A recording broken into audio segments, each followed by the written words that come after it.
Now under chapter 2 GST in India and introduction, you will be able to understand the genesis of GST in India, the constitutional provisions on GST, concept of GST, taxes subsumed in GST, structure of GST, GST Council, GST network, and state compensation mechanism.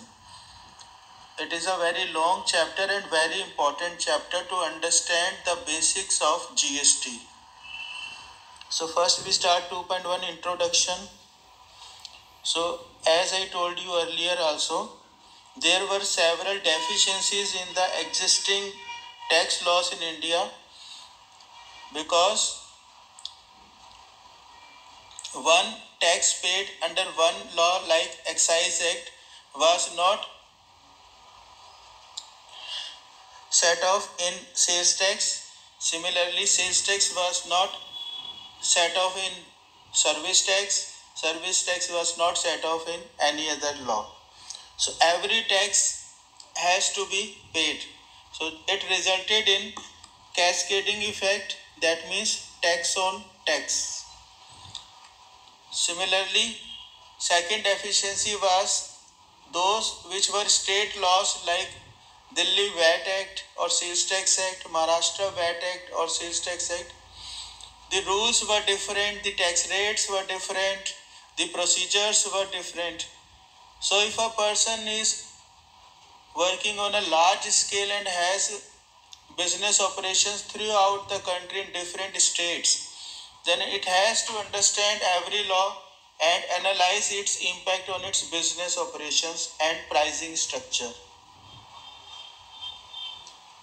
So, as I also told you that GST was applicable in more than 150 countries before India. In 2017 on 1st July, GST was implemented in India. The purpose was to provide remedy to deficiency in the existing law and to rationalize the execution and procedural aspects. Procedural aspects relating to the registration, relating to the payment of taxes, relating to the filing of returns, relating to the accounts audit and other documents. And as I also told you earlier, there is a dual government structure in India. There is one central government and every state has its own government. So there is dual tax in India. Now, since GST जो कानून लाया गया है, इसका purpose था कई tax loss को खत्म करना और उसकी जगह पर एक ही टैक्स लॉ को इम्प्लीमेंट करना. तो इसके लिए फिर क्या जरूरी था? Consent of all the state government, क्योंकि जब तक सभी स्टेट गवर्नमेंट्स की कंसेंट नहीं होती जीएसटी को लाना मुश्किल था. So there were multiple registrations and compliances under various indirect taxes. हर एक टैक्स में अपना अलग से प्रोसीजर है रजिस्ट्रेशन का, हर एक गवर्नमेंट का अपना प्रोसीजर है. तो उन सबको ख़त्म करने के लिए जीएसटी एक्ट लाया गया और ये कब से एप्लीकेबल हुआ? 1 जुलाई 2017 से. और इसके अंदर खास बात क्या है कि इसमें दोनों गवर्नमेंट का शेयरिंग है 50-50%. सेंट्रल गवर्नमेंट का और स्टेट गवर्नमेंट का दोनों का शेयरिंग है. अब क्वेश्चन अराइज होता है कौन सी गवर्नमेंट का शेयरिंग होगा, तो वो हम आगे देखेंगे. जहां पर वो ट्रांजैक्शन हैपन हुई है, जहां पर सेल हुई है या सप्लाई हुई है.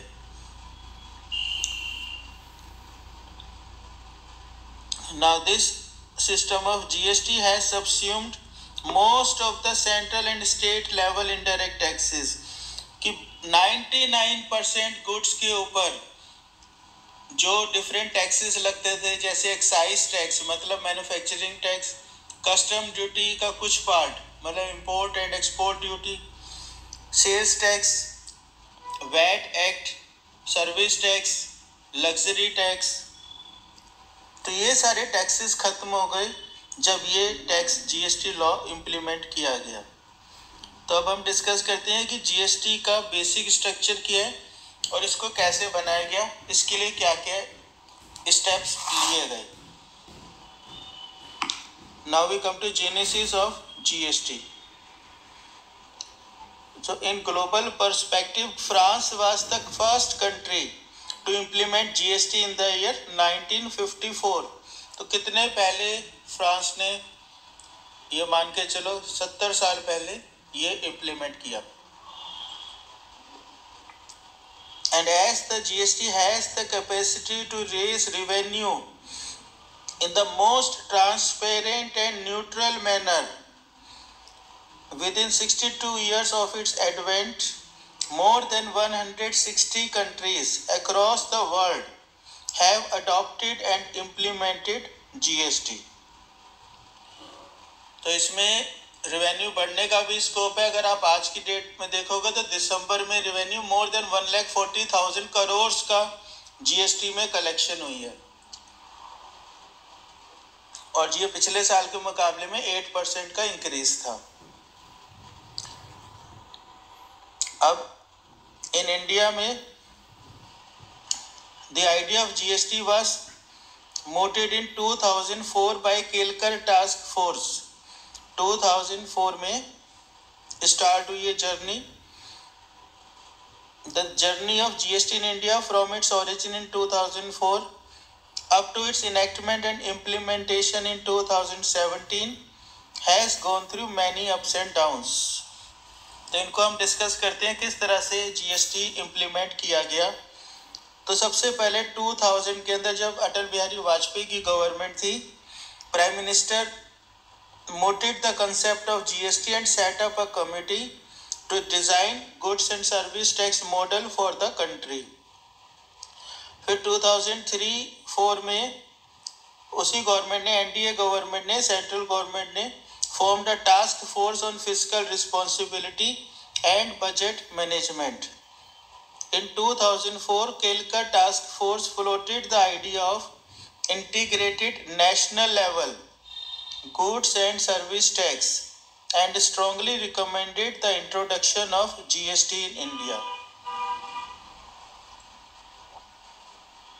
लेकिन आपको पता ही है 2004 मई में जब इलेक्शन हुए तो एनडीए की जगह पर यूपीए की गवर्नमेंट आ गई, कांग्रेस की गवर्नमेंट आई. और 2006-07 के बजट स्पीच में तब के जो यूनियन फाइनेंस मिनिस्टर थे श्री पी चिदम्बरम, उन्होंने बजट पेश करते हुए अनाउंस किया कि इंट्रोडक्शन करेंगे हम जीएसटी को 1 अप्रैल 2010 से.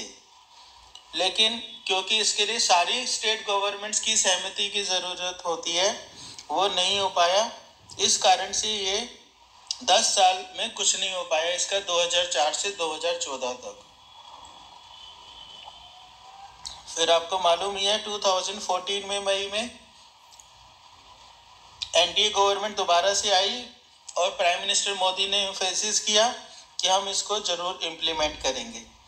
और 19 दिसंबर 2014 को गवर्नमेंट ने 122nd amendment bill on GST पेश किया.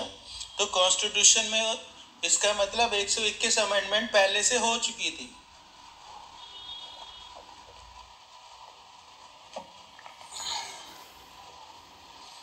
और ये जो अमेंडमेंट होती है या कोई भी बिल जो लॉ बनता है, उसका प्रोसीजर है कि पहले वो लोकसभा में बिल पेश होता है, उसमें अप्रूव होता है, फिर वो राज्यसभा में पेश होता है, उसमें अप्रूव होता है, फिर उसको प्रेसिडेंट जो है साइन करता है और तो वो लॉ बन जाता है. और उसके बाद उसको गवर्नमेंट के नोटिफाई करती है. गवर्नमेंट का एक ऑफिशियल पेपर है जिसको कहते हैं ऑफिशियल गैजेट, उसके अंदर उसको वो नोटिफाई करती है.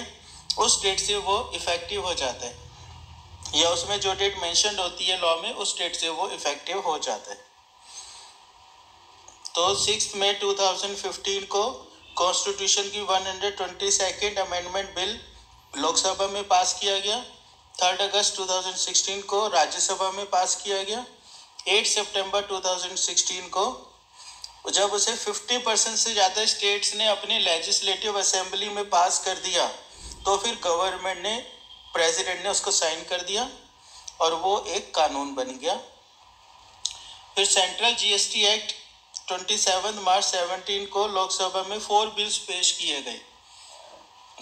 ये ध्यान से सुनना, CGST act, CGST bill 2017, IGST bill 2017, UT-GST bill 2017 and GST compensation to states bill 2017। और 29 मार्च 17 को ये चारों बिल लोकसभा में पास हुए और 12 अप्रैल 17 को ये प्रेसिडेंट ने साइन किए, तो ये सब कानून बन गए। CGST एक्ट बन गया, IGST एक्ट बन गया, UT-GST एक्ट बन गया और GST compensation to states act बन गया। उसके बाद ड्यूटी थी सारी स्टेट गवर्नमेंट्स की कि उनको ये बिल अपनी असेंबली में पास कराना था। तो उसके बाद उस वक्त जम्मू कश्मीर भी क्या थी, एक स्टेट थी और 2 यूनियन टेरिटरीज दिल्ली और पौंडीचेरी के पास अपनी लेजिस्लेटिव असेंबली थी। तो इस तरह से ये टोटल 31 बनती है। 31 में से 2 यूनियन टेरिटरी हटा दो तो 29 स्टेट्स में ये डेट वाइज आपको गिवन है, दिख रहा होगा। 9 अप्रैल को तेलंगाना में और इस तरह से 5 जुलाई 17 को जम्मू कश्मीर में ये पास किया गया। तो सभी स्टेट्स ने इसको अडॉप्ट कर लिया। इसके बाद ये थ्रू आउट इंडिया 1 जुलाई 17 को इम्प्लीमेंट हो गया, इफेक्टिव हो गया। लेकिन जैसा आपने देखा जम्मू एंड कश्मीर ने इसको 5 जुलाई को अडॉप्ट किया था। और इसके बाद स्पेशल मिडनाइट सेशन हुआ, कौन सी डेट को, 30 जून की रात को 1 जुलाई के 12 बजे, जब ये लोकसभा पार्लियामेंट में पेश हुआ। स्पेशल सेशन बुलाया गया नाइट को और प्रणब मुखर्जी जो प्रेसिडेंट थे उन्होंने इसको स्टार्ट किया। देन 2019 में आपको मालूम है जम्मू एंड कश्मीर जो स्टेट थी उसको 2 यूनियन टेरिटरीज में बांट दिया गया, जम्मू कश्मीर में और लद्दाख में। और जम्मू कश्मीर की क्योंकि अपनी पहले से पास ही कर चुके थे वो GST एक्ट, और यूनियन टेरिटरी ऑफ लद्दाख में लेफ्टिनेंट गवर्नर की पावर है इसको इम्प्लीमेंट करने की। इसके आगे चलते हैं, जो रेलिवेंट है उसको करते हैं।